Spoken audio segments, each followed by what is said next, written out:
My stepfather, Nathan Thomas Adams, who went by Thomas, passed away on April 17th, 2014. My strong emotions at his sudden passing did not allow me to speak at his funeral, but I'm happy for the opportunity today to speak a little bit about him and the influence he had on my life. Thomas has been in my life since I was 5 years old. He and my mother met while they were working at Western Forge, a local tool company in Colorado Springs. And though they never married, he helped to raise me, take care of me, and was more of a father than my biological father was. One of my fondest memories of Thomas is from when I was a little kid. I had a lot of trouble eating, and my mom would get really frustrated about it. But he would sit down at the table with me and make it into a race. He would pretend to eat his food really fast so that I would do the same, and he always let me win. And it was something that I remember now is the look of relief on my mom's face, because I was kind of small, kind of sickly, and the fact that I was eating was just a big relief to her. Thomas inspired me to be hardworking and to never give up. I never knew him to be without work, and hard work at that. For most of my childhood, he was working with my mom making tools at Western Forge. And then after that, he delivered furniture and worked as a driver for Metro Mobility.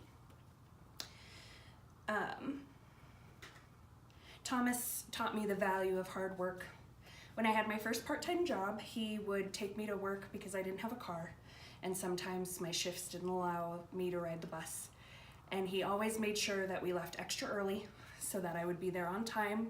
He said to take a moment for myself to reflect and prepare myself for the day of work ahead. He taught me the value of always being on time to work and always ensuring that I do my best while I'm there. Thomas had a large family and many friends. He was born in Tennessee but had been in Colorado for a good amount of time after he came back after fighting in the Vietnam War. My mom and Thomas and I could not go out to eat or to the store without him running into somebody that he had met, somebody he knew, and they had a conversation almost every single time. It became a big joke between us. He also loved Broncos and Cadillacs, so much so that when he was buried, we buried him in his Thomas Bronco jersey and a Cadillac pendant that he almost always wore. I miss my stepfather very much and think of him often. I think of how I am the person I am today because he was in my life, and I reflect on my memories of him.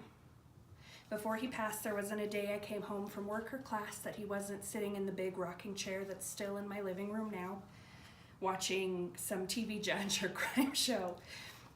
He loved Judge Judy. My childhood home now belongs to me, and that recliner is in the living room. I sit in it every day and think of him. Thank you.